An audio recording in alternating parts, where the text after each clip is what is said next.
I don't think I have to explain anything. It says it all up there.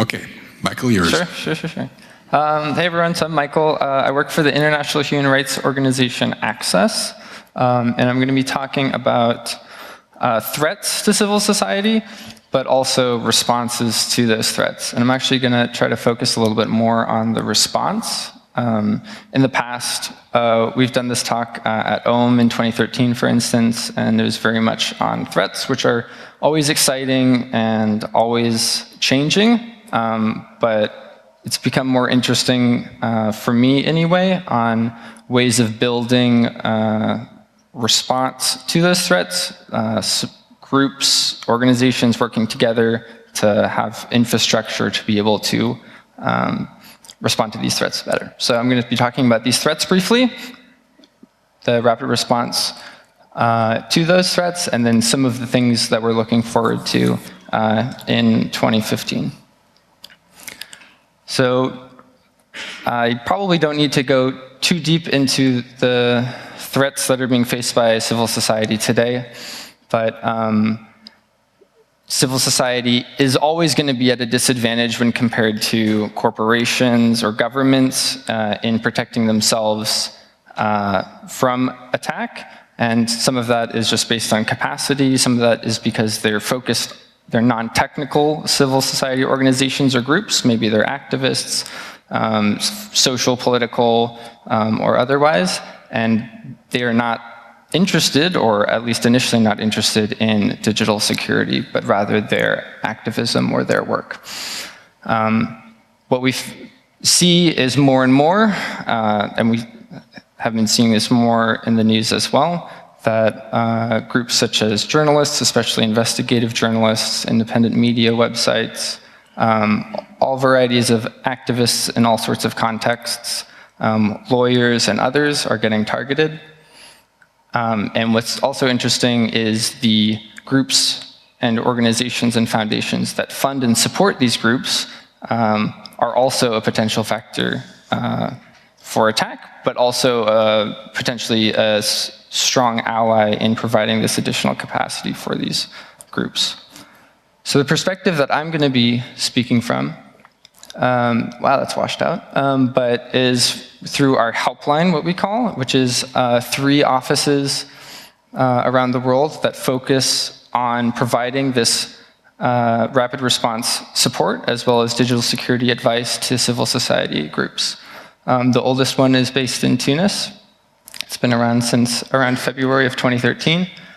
It's got, most importantly, 1 shift lead and 2 incident handlers.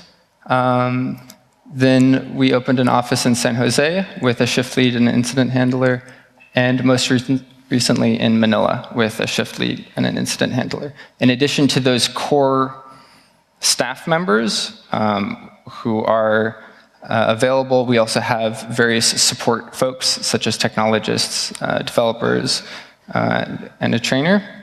So why there? Part of it, or a lot of it, is time zone. So what we want to be able to provide is somebody who doesn't have to stay up the whole night and in a very unsustainable way provide digital security support to a group or an organization regardless of what time zone they're in. So by being in these different time zones, we're able to pass jobs from one office to the other during kind of regular hours, and hopefully that makes it more sustainable for us as a support organization. In addition, it allows us to have language coverage in these different regions, as well as regional expertise, relationships with regional organizations, and all of that. So what type of cases have we seen on our helpline? So through 2013, we had around 12.6 on average cases per month. Up to 2014, we're now averaging 37 cases. So what that basically means is we have more than 1 new case per day. And to be clear, these are external non-Tor exit node abuse cases. So we also run a number of exit nodes, and we handle the abuse of those as well. So cases are increasing. Our capacity is also increasing. And most importantly, what I think speaks to the increasing case load is that our internal kind of workflows and processes are improving. So, because we've dealt with problem X before, we can now have a template for that, and maybe we've created a walkthrough, or we found the appropriate resources that are online that are effective for that. And so we're looking forward to further solidifying those workflows, and then also making sure that those are audited with other organizations that do similar things, so that we're doing the best practice that we can. Looking at these cases from another way, also kind of splitting it arbitrarily between the 2 years. We've done cases in more than 60 countries. The countries vary pretty wildly. It's not as interesting data as you would think in terms of the rankings, because there were such a higher number of cases in 2014. You could still have a greater number of Malaysia cases in 2014 as you had in 2013, but it doesn't make it to the top 10, that type of thing. So there are a couple of different contexts that maybe are shared between these different countries that we definitely saw. So presidential elections are definitely a ripe time for the targeting of independent media sites or activists. Protest and civil unrest, for sure. One of the interesting things is the prominence of the United States.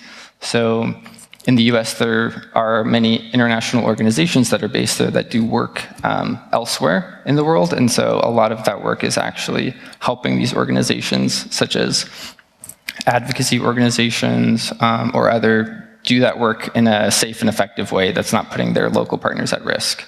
And so that also speaks to kind of the lack of depth that we've started categorizing things still. We haven't differentiated those cases within the actual target countries.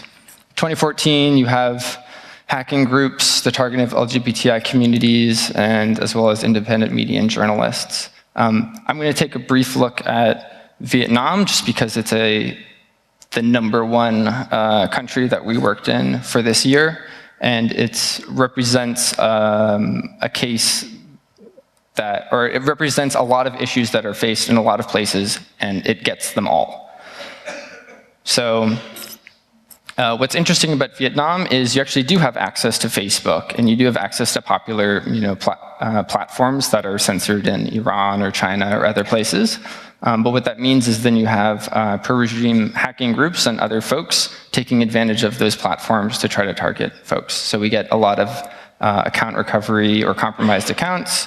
You get a lot of abuse mechanisms on these platforms. So one of the classic examples of that is real name policy. So this is something that's especially prevalent with Facebook, and for a time was a significant threat, because if enough people reported your profile, then Facebook would ask you, for an identity card or information, and this would be likely an individual that's, working under a pseudonym, and they would be thinking that they're authenticating themselves to Facebook, when in fact they might be authenticating themselves to their entire networks, which means they provide their information to Facebook, then Facebook publishes that new updated information to their profile, basically outing them. So that's obviously something that you want to prevent. In addition, Vietnam's interesting because there's a lot of infrastructure or potential infrastructure attacks. On the website side, websites get of independent media and civil society groups get targeted, and so there's a lot of needs regarding updating, hardening, DDoS protection, and there's a lot of existing organizations that we can connect groups with, so such as Deflect, Cloudflare's Project Galileo, or Google's Project Shield, that all provide free DDoS protection to civil society. And then, of course, there's a host of other secure communications and anonymity concerns there. More generally, in the countries and communities that we've worked in, there's there's obviously a wide spectrum of need, but maybe some of the ones that are most interesting or most familiar to you guys are secure email. GPG encrypted email is still very tough for a lot of folks, and so Mailpile is also obviously something that we're anticipating greatly, but we can't put all of our faith in one tool. Secure file sharing and collaboration, there isn't really one cross-platform solution for that, unfortunately, but there are some very interesting ones. So like BitTorrent Sync, for example, on mobile is very interesting, but it's not FOSS. Website security, there's a lot of targeting of websites because there's a lot of poor practices out there, and people have a lot of difficulty if you're a non-technical organization in keeping those websites up to date, let alone kind of hardened or secure. And so one of the big needs for a lot of organizations is what's termed secure hosting. So basically a hosting provider that will proactively, make sure that things are up to date and protect against threats that are coming out. And unfortunately, that costs a fair bit of money and so are out of reach for a lot of these civil society organizations. And then I already talked about real name policy a little bit.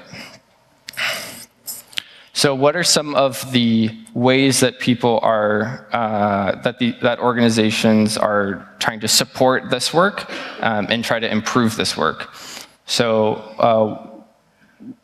one piece of this is improving the workflows that we have for responding to these attacks. So a number of organizations, such as Digital Defenders Partnership, Circle, EFF, Internews, and others, as well as ourselves, put out a thing called Digital First Aid Kit, which is basically the first step towards trying to audit these workflows on how we respond to these situations.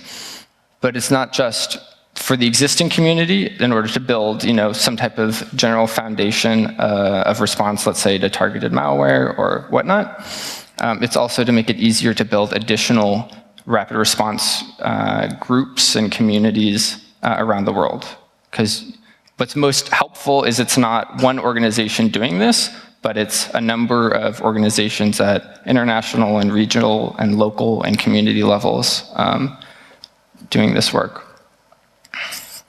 In terms of improving these processes as well, there's been the recent listing of a civil society cert to try to improve this coordination between the civil society community, and you can check it out. It's not accredited yet as a cert. We're also hoping to go through this same process, and a lot of this is to help audit our workflows and help make sure that all the things that we do are best practice and are easily shareable publicly so that other groups can also build these types of infrastructure and support mechanisms for civil society. Hello. So this is kind of zoomed in a bit, but one of the interesting aspects of the helpline work that we do and the response that we have is actually only 50% or 51% of our cases are reactive, in the sense that someone is urgently, contacting us and they need X, Y, or Z done.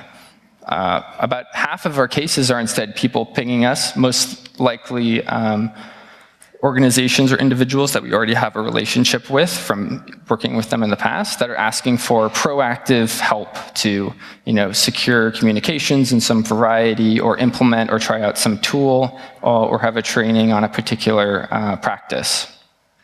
And so what this does is actually put rapid response organizations in a difficult position, because they're nominally focused on this reactive type of support. But in building these relationships with these different organizations or groups, you become involved in these more long-term, basically capacity building. And so some of the ways of helping that is by bridging this gap between the rapid responders and the training community. So the training community are the folks that do this type of capacity building. for organizations and individuals. But as of now, there isn't a great interaction between the two communities. And so, for instance, a lot of the materials that are created for training are targeting end users rather than targeting folks training other people. So a rapid responder doesn't necessarily have a lot of materials in which that they can learn how to best communicate, secure communications issues to a given community. But that's getting filled, at least at some level. There's the Level Up project, which is currently being managed by Internet News, and there's also the SafeTag project, also currently being managed by Internet News, that are very exciting. Level Up is focused on trainers, and SafeTag on auditors of the security of organizations. So these are ways of filling in these gaps between rapid response and the training of end users, and trying to fill in, like, what about organizational level? What about getting more trainers that can kind of work in that spectrum? On the other side, trainers often fall into an issue where they're funded to go to a certain place and do a training for a week or 5 days or 3 days with a number of different organizations on a set number of topics. And that's all that they're funded to do. And maybe they're not even an organization, but a number of consultants. And so one way of helping support that initial interaction with digital security tools and practices is to have these rapid responder groups supporting the trainers when they're going to these places and coming out of those trainings, so that those organizations can continue to engage on those topics. If they have issues with their, Thunderbird and Enigmail installation or something like that, they'll have folks that have the capacity to, respond in a meaningful manner and all that type of stuff. So those are kind of my pitches for ways of tying those two threads together. On the other side, you also have rapid responders and developers. So a lot of trainers and rapid responders receive very interesting user feedback on these tools because they're working in high-risk environments with targeted communities, and it's the type of information that a developer hopefully would find valuable. However, they don't really have the capacity or time to be going to a developer and trying to formulate their feedback, in a bug report or multiple bug reports, et cetera. And so there's not a lot of capacity currently to kind of connect that loop. And so one project that's an exception to that is OpenITP's Secure User Practices project, which is actually just one person. So obviously more capacity there would be awesome. For the developers to trainers side, one of the things that we're looking forward to trying to do in 2015 is interact more with the developers of some of these secure communication tools that are relied on by these communities, and trying to, instead of the developers having to provide support for these communities, which is great of them when they're able to do it, but also have rapid responders and trainers supporting them when they're interacting. So more generally, I hope I kind of spelled out in a general overview the rapid response community, and going into 2015, kind of the continued standardization and auditing of the existing workflows that we have. And part of that is also trying to get it more publicly available so that more groups, at a lower level can be built around this documentation and these workflows. Continued to focus on specific communities that are being targeted, improving these different interactions between rapid responders and training groups, as well as these loops with developers. Cool, thank you.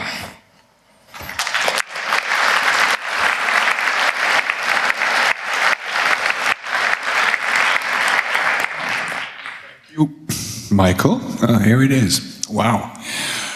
We'll be taking questions. Please, as this thing is streamed, will you please walk up to the mics, number 1, number 2, number 3, and number 4, and talk into the mic so we got it on the stream. The young man And number 3 is the first. Number 1 will be the second. Okay. Hello, thank you for the talk. My question would be, are you self, as an organization, being targeted at times? And do you have any, are you careful about that? Do you have any operational security regarding that? Sure. Yeah, that's a really good question. So we certainly try to take a lot of precautions in the infrastructure that we build and the practice that we have. So for instance, on the back end, for ticketing, we use Request Tracker, which can be incorporated GPG, so that all of the emails that it sends out to folks are encrypted. We have an encrypted Schluter mailing list where we coordinate stuff. We try to, in order to access the request tracker in the first instance, you need to connect to a VPN where you're authenticated via a certificate. Then you go to a website that's not publicly available, that's only available through the VPN where you're authenticated via a certificate. Then you authenticate with your account name and password. So I think that's 3 factors. So we definitely try to implement practices to protect this type of information and make sure that the trust that people put in us, is well placed. Okay, thank you. Number 1, please. Okay, so the question is about the partners' need for secure file sharing. So what about OnCloud? Because I use it in my organization. It's not a frontline situation, but I know the security audits are badly needed. But have you considered it, and did you find it unusable because that was the prerequisite? Sorry, what was the tool? Just OnCloud. Unplugged. I've not played around with it. The OnCloud project. Okay, I'll check it out. I mean, so that's one of the great examples of what we need to do is have some type or more capacity to be testing out new tools. And then once they reach a certain level of we want to be using them, then have them be security audited by the community and then finally incorporate them into the workflows. Sure. Unplugged. Cool. Thanks. Okay, do it sequential. Number 2, please. Okay, Michael, thanks a lot for a really nice talk. Thanks a lot for all the work. Maybe I'm not so much informed about Access, but I was wondering, how do you get your funding? And the other question was, most of the certs around, they are, private sector certs or governmental certs. And I was wondering, do you find it easy to work with them? Are there obstacles that, on the top of your list that you would like to see removed or issues? Sure. So on the first ask, so we actually have a web page on our website. Website's accessnow.org, and we actually have a funding page. I think it's /about/funding, and it has our funding policy as well as where we get all of our money from, specifically for each project. For the helpline, or for Access in general, it's 2/3 foundation and 1/3 corporate, government, and individual donation. But you can see it further broken down. But yeah, that policy ends up meaning that in practice that we don't accept money from the US government, for instance, and some other entities. And that just comes out of our history. We originally were providing this type of digital security support to the Green Movement in Iran in 2009, 2010, and then we expanded. And so obviously, in the Middle East, it's in a lot of communities, getting US government funding is a non-starter. And for the second one, for CERT, I'm actually a terrible person to ask that question. Raphael, who's sitting in the front, would be much better at answering how it is interacting with private certs. I don't know if you want to Okay. Michael, I think your computer is on 10% or something like that. At least that's what it says. So, hello. I work in Luxembourg, National Cert there. So that's basically, I'm helping also, I'm trying to help civil society to improve our security. So it's not really a problem of, the most complex part to deal with other cert is to get the trust. And it's all the same problem you will have all the time in such situations. So it's not really more complicated with a cert than with any other organization. As soon as you have the trust, you're fine. Okay. Number 3, please. I was in the yesterday in room number 1, Crypto Tales from the Trenches, where the journalists talked a little bit about the whole issue about using crypto tools for communication, and they seem to be running into a lot of the same issues that you guys are encountering when you do the work with people out in the front. Are you connected to each other in a way? Because I like the approach that you're closing the link to the developers, and I think it would be very smart that you all sort of join forces now in the next time to come, because it seems to be a rather big issue to come up for many people. Yeah, I fully support that, and I definitely want that to happen. It's just a little bit slow, but it definitely is happening. Yeah. Okay, there's somebody at number 1, please. And was that a sign or, yeah, okay. Yeah, it's not working. Talk into the mic, please. It's not working? It's working. Okay, now, thank you. Well, first of all, thank you for your great work. I think it's a tremendous help for many people. And I would like to ask a question about this United States on rank 2 or something. You said it was mainly because they are working abroad, but do you also have, questions about being targeted by Western governments, and do you deal with that as well? Yeah, that's a great question, and certainly. So communities that are targeted by US, so there's like journalists, as I mentioned, more generally, lawyers dealing with topics that the US government doesn't enjoy, activists. I think it's not dissimilar from the types of communities that would be targeted in the UK or similar. Okay, there's 2 more questions here, and this is Germany, we try to keep the timetables, so we'll take a maximum of 3. Go ahead. Hi, Fabio from Global Leaks.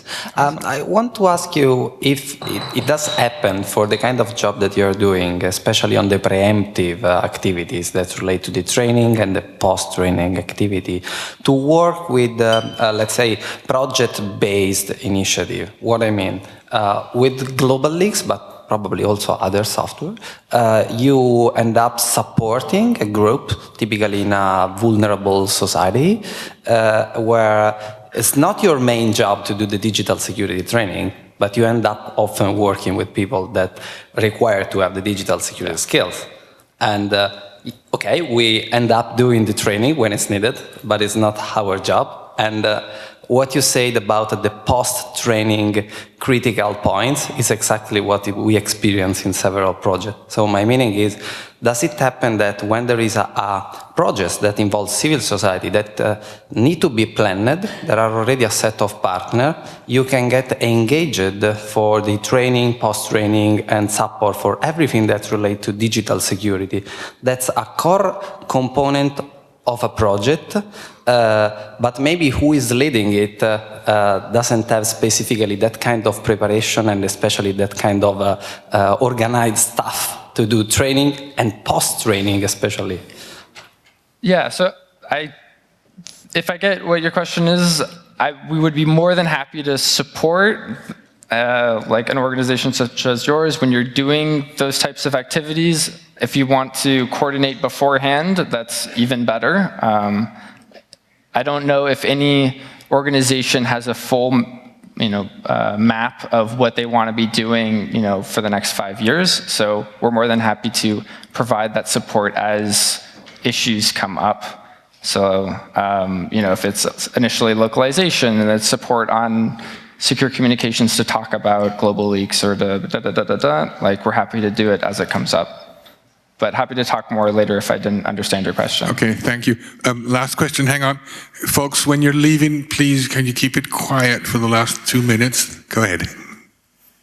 Do you have a model for letting people volunteer to provide incident handling support, similar to sort of like the SANS Storm Center, where folks can be on call to provide detailed triage, investigation, that sort of thing? That's a good question. So if you're volunteering for a project like a secure communications tool or anonymity tool or some other project, we're more than happy to interact with you with that project. For instance, if you end up getting some type of emergency response that you don't have the capacity for. We don't currently accept volunteers for this type of work just because it's usually rather sensitive and it requires, it would require us to implement more, I guess, user control in the whole back end to be able to incorporate that at this stage at least. Did you wanted to ask something before? Just a quick And I've seen you, but Thank you. Because keep it that's a short. quick question. I just checked your website, and I would be curious to know if you have been to South Korea concerning the ITU planetary session, and you had this campaign. ITU, yeah. And I would be very highly appreciate if you could tell us more about, was it successful? Did you achieve something during this meeting? Sure. So in addition to the technical work that we do, we also have a policy and advocacy teams. So that's the ITU internet governance stuff is more on the policy team. So I can't talk to that in particular, but I'd be more than happy to connect you with the policy folks that did go to South Korea and did work on that. Okay, really last question. How do you raise your profile and reach groups? How do they come across you? And of the proactive cases in which civil society actors sought out your help, what percentage of those had previously sought help or support? So for the first one, it's through, I guess, word of mouth currently that folks hear about us and get connected. And there is a benefit because there's a implicit reference or referral in that. And so that helps us in the vetting process by already having one trusted partner know this organization or individual. But it is an internal discussion about how much more public we want to make it, or have contact form on the website or things like that. But that's kind of an ongoing discussion. For the preventative, that's a really good question. I would say the majority of preventative cases are probably folks that we've already interacted with, who might have initially heard about work that we've done from other folks, or we've done reactive rapid response for them. But as you can kind of see in some of the stats, we're still kind of working on analyzing our statistics. So I didn't try to look at that, but I'd be happy to look at that more and be able to share it later. Okay, let's have a final hand for Michael, and thank you very much for that talk.